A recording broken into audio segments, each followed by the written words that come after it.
Thank you for joining me, Ashwin Bedi, on NMH at 1, where we highlight the news making waves in Namibia and beyond, ranging from current affairs to community stories, sports and economic news. Coming up in this broadcast, the mining industry against free government shares, government against external debt collectors, and 75% of Namibian workers earn under 1,500 Namibian dollars. Follow all our programs on oneup2.com or DSTV 285 or GoTV 25 in Namibia. Let's head over to our visual news.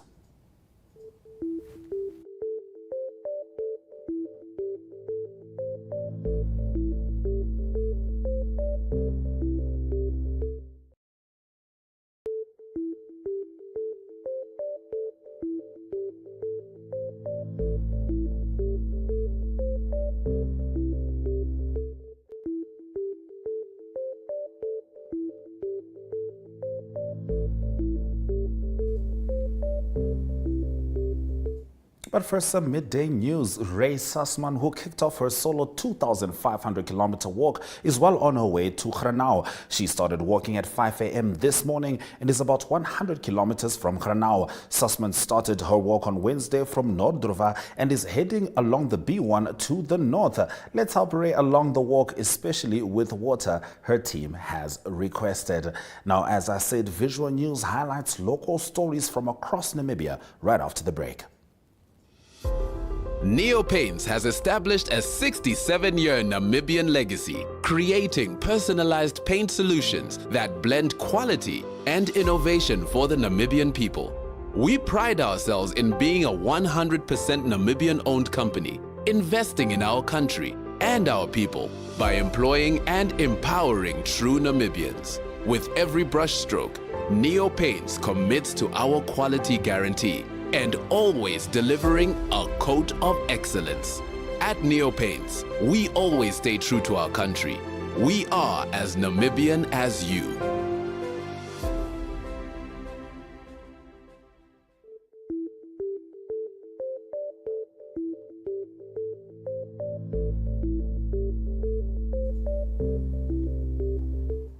Getting into the visual news, local blasting activities in Tamariskia, Swakopmund have sparked controversy as a rock damaged a resident's property. The incident, stemming from ongoing developments between Atlantic Secondary and Tamariskia Sports Field, has left a homeowner furious after a rock crashed through their roof.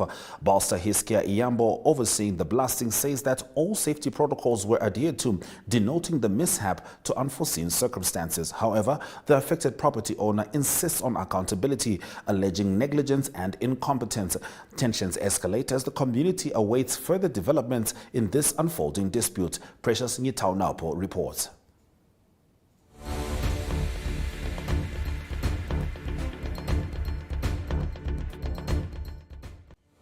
Local blasting activities in Tamariskia, Swakopmund have sparked controversy as a rock damages a resident's property. The incident, stemming from ongoing developments, has left a homeowner furious after a rock crashed through their roof. Blaster Hiskia Iyambo, overseeing the blasting, maintains that all safety protocols were adhered to, attributing the mishap to unforeseen circumstances.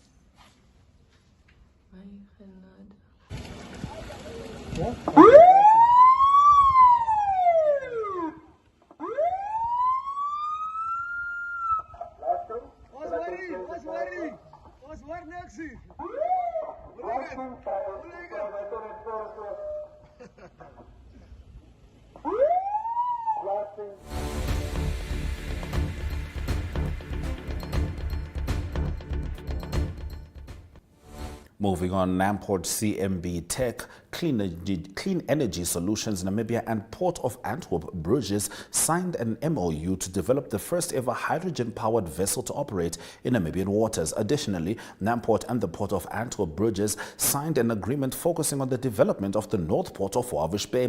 Namport CEO Andrew Kanime and Port of Antwerp Bruges CEO Jacques van der Meren share more, as Leandra Moores reports.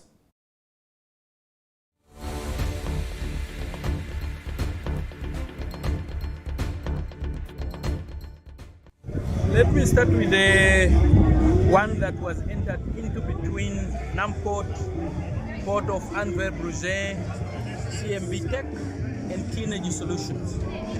The four parties are going to work together to develop a green hydrogen-powered boat for the Port of Walvis Bay.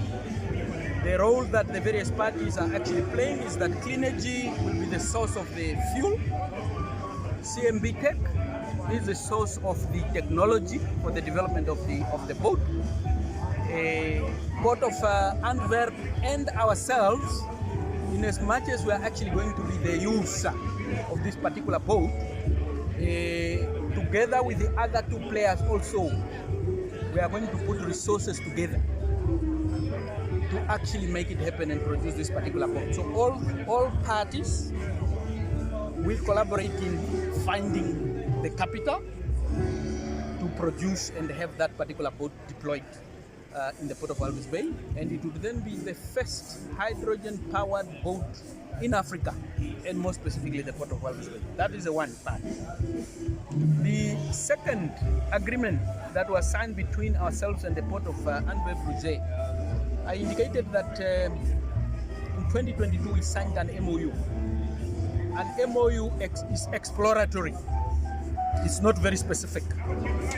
What we have signed today now is an agreement that confirms that we are going to co-create, co-develop, co-invest in the development of the North Port to create what we call industrial clusters to enable us obviously to transition from being just a port that is responsible for evacuating raw materials to a port in which we actually add value to this mineral ore. So it basically just set out the terms and conditions of how we are actually going to work together. That's in summary. Unless there's something else. It's absolutely correct, and maybe on the vote I can stress that the very first one will be here in for Africa, will be here in Walvis Bay. The very first one of the world is already sailing in the port of Antwerp. So for us it will be the second one. So nice story to have the first and the second in every continent. So happy to join forces and to co-develop and co-invest in this boat that we will use, and it will be a very visible investment of our partnership.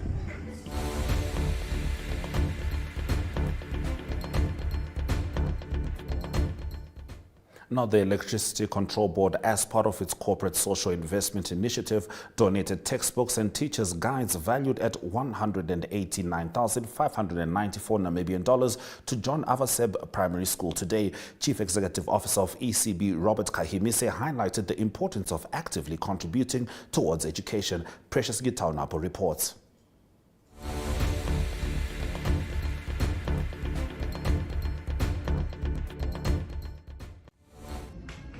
So we are making this donation, Honorable Governor, in your presence to John Avaseb Primary School. This contribution is part of our CSI, corporate social investment, aimed at uplifting communities through education. We recognize the challenges faced by the school, especially the teachers that are here, and the learners. And through this donation, we hope to empower the learners and to enhance their learning experience. We have seen some donations over my life, some targeting awards, gardening and others. But this specific donation is targeted at the core of the learning experience. We really hope, not in 1 year, but at least in 2 years' time, we will see some improved results due to this donation. ECB is dedicated to supporting the future of our youth and contributing positively to our communities. We believe in equal access to quality education and resources, enabling every child to unlock their full potential. It's very unfortunate that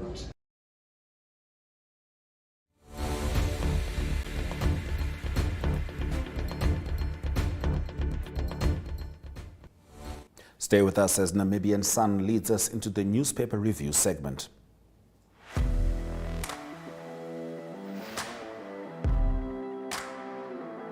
Hello and welcome to today's Sports Rep Show. I am your host, Jesse Jackson Kauraika.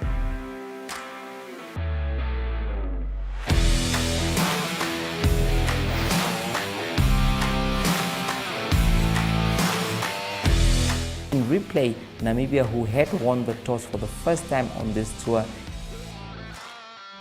Good day everyone, time for international sports news, starting off with tennis news, both on the WTA for women's and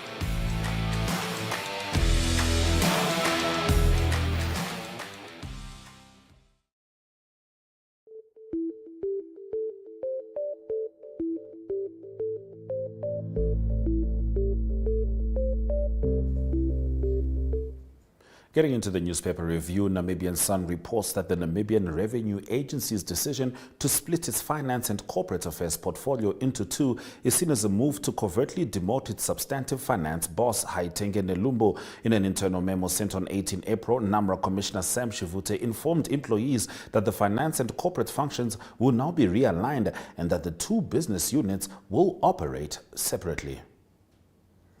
On page 3, while the government has been warned about Dutch disease regarding the nascent oil and gas industry, it is desperate to create quality jobs for a workforce where 80% of participants have grade 12 or lower qualifications. This is according to Namibia Investment Promotion and Development Board head Nangula Owanja, who made the remarks during a groundbreaking ceremony for the Benguela Blue Aqua Farming Project at Luderitz yesterday. Now, on the front page of Republican Urban and Rural Development Minister Erastus Uthoni has appealed to local authorities to curb their reliance on external debt collectors to recover funds from defaulting clients. He said local authorities should rather engage account holders to find out what the reasons for non-payment are and enter into agreements instead of enlisting a third party to do their work. The handing over of accounts to external debt collectors means those who are employed by local authorities to collect debts become mere salary collectors, Uthoni said. On page 3, murder-accused Venso Marsdorp made his first appearance in the Windhoek Magistrates Court yesterday. He has been charged with the murder of 40-year-old Delia Weimers Marsdorp, whom he was reportedly in a relationship with. The charge is read by the provisions of the Domestic Violence Act, while he faces other counts of theft of a motor vehicle, a cell phone and a television. Marsdorp appeared before the magistrate Mutafela Olga Lekando and was represented pro bono by Milton Engelbrecht, while senior public prosecutor Bernardine Bretolini represented the state.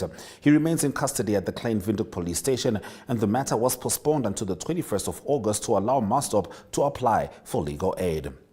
Now, on the front page of Agomana Zeitung, they report that today is International Press Freedom Day, which is being officially celebrated in Chile this year under the motto "Supporting Journalism in the Face of Environmental Crisis."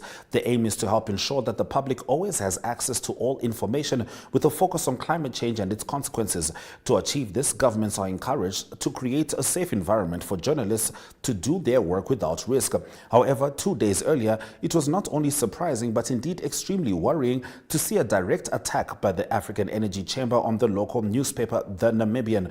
The AU-affiliated African Press Organization had circulated an extraordinarily crude press release in which AEC, probably on behalf of its executive chairman NJ Ayuk, makes allegations which are not true. It has compared the reputable paper with the Rwandan broadcaster Radio Television Libre de Mille Collines, which openly propagated in public and promoted the genocide against the Tutsi.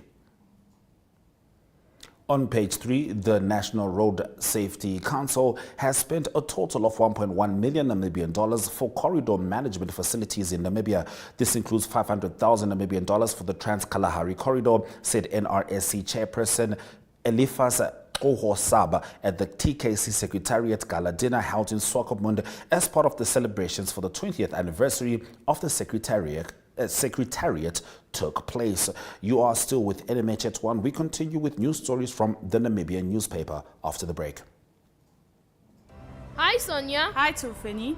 What are you reading? I'm reading about the Child Care and Protection Act. In this pamphlet I got from school. What's that? It is Namibia's main law for the children and the issues affecting them.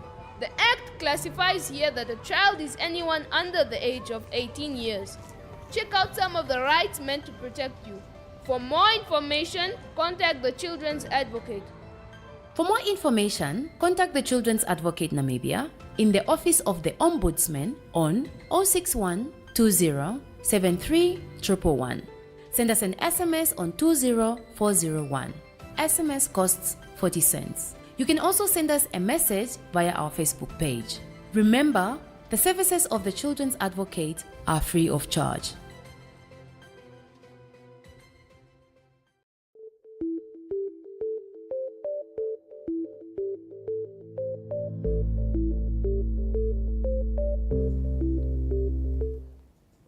Now, the Namibian reports that the Chamber of Mines in Namibia has raised concern over a government proposal to obtain free shares in mining companies.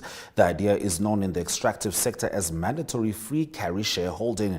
The Chamber's chief executive, Veston Malango, says the proposal would undermine the economic viability of existing mines and future projects if not handled properly.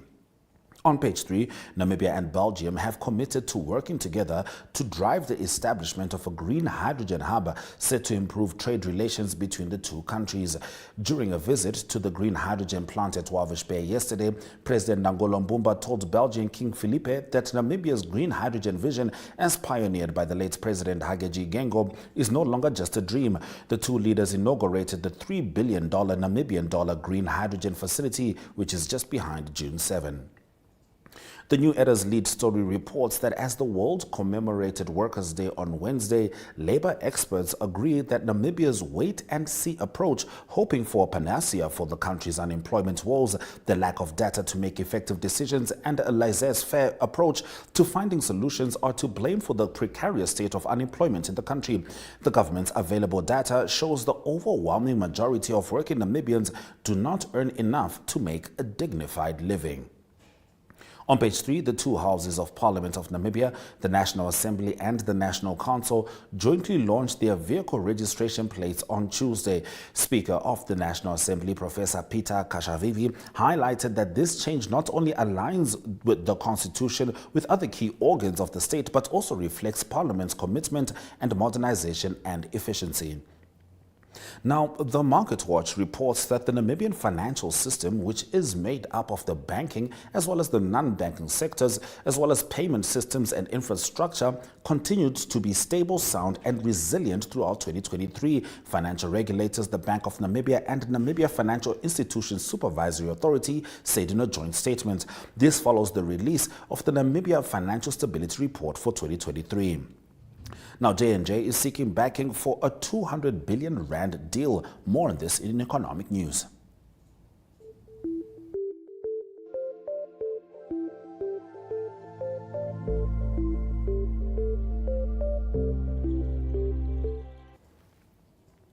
Now, Johnson & Johnson will ask thousands of people suing over its allegedly tainted baby powder to vote for a settlement that would resolve all litigation for 204 billion rands, 40 billion rands more than the company offered last year. In a news release Wednesday, J&J urged those who blamed the talc-based powder for ovarian cancer to support a third bankruptcy filing aimed at corralling all current and future legal claims. Two earlier attempts to use Chapter 11 to foster such a deal failed as plaintiffs held out for a bigger payout. This time around, the world's largest maker of healthcare products seeks a so-called prepackaged bankruptcy under rules allowing companies to speed through Chapter 11 cases if they have enough credit support. Let's head over to the economic indicators.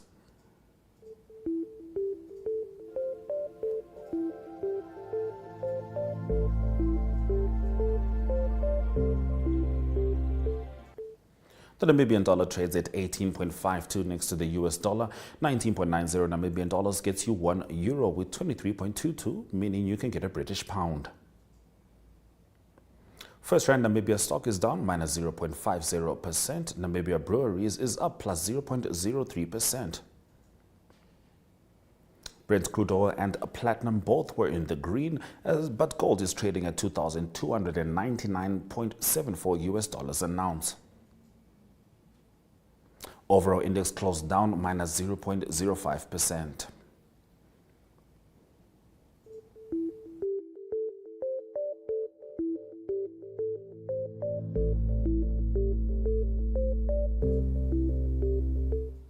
In news from Africa, 2 Nigerian soldiers will face trial over a drone bombing that killed dozens of civilians last year in the northwestern Kaduna state, the defense headquarters has said. It said the soldiers would face a court-martial for acts of omission or commission concerning the incident in which at least 85 civilians were killed. The strike on 3 December happened during a Muslim religious celebration. The state governor then said the civilians were mistakenly killed by a military drone targeting terrorists and bandits. President Bola Tinubu ordered an investigation into the bombing mishap. Let's swing over to international news.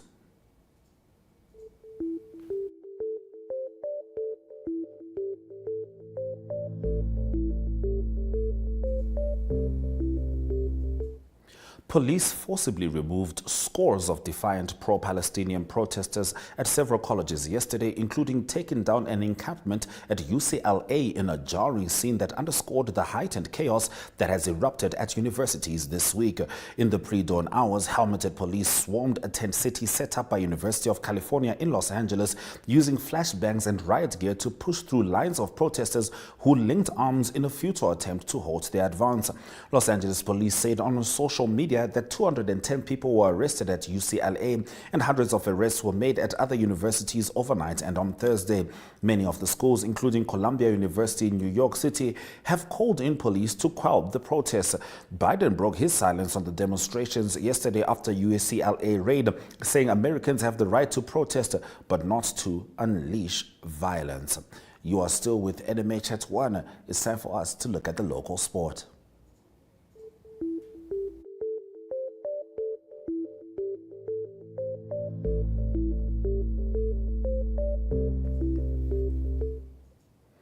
Now in local sport, the highly popular annual Popkevitz Mega Build Tour de Windhoek road cycling race kicked off on a high note yesterday with the prologue before the 5 serious stages over 3 days in and around the beautiful capital.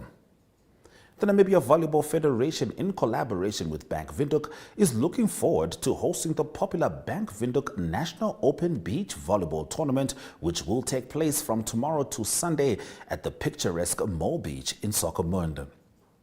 And the 18th African Rhythmic Gymnastics Championships in Rwanda's capital, Kigali, saw the Namibian junior team clinching the 4th overall spot.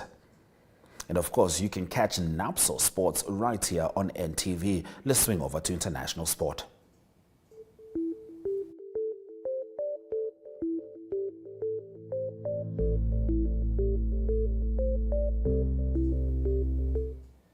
Now, some of the world's greatest sportsmen and women celebrated their successes together at the 2024 Laureus World Sports Awards, which took place in Madrid. In South Africa, Mamelodi Sundowns have secured a 7th successive DStv Premiership title after they thumped 10-man Kaizer Chiefs 5-1 at the FNB Stadium yesterday evening. Now, defending Madrid Open champion Aryna Sabalenka produced a brilliant comeback from a set and a breakdown to beat Elena Rybakina and reach the final in that tennis tournament. All right, from me, Ashwin Bedi, as well as the entire NMH at 1 crew, we thank you for staying with us. Keep in mind, NAPSO continues tomorrow. It will be on NTV from 12 p.m. But for now, enjoy your weekend and we'll see you on Monday.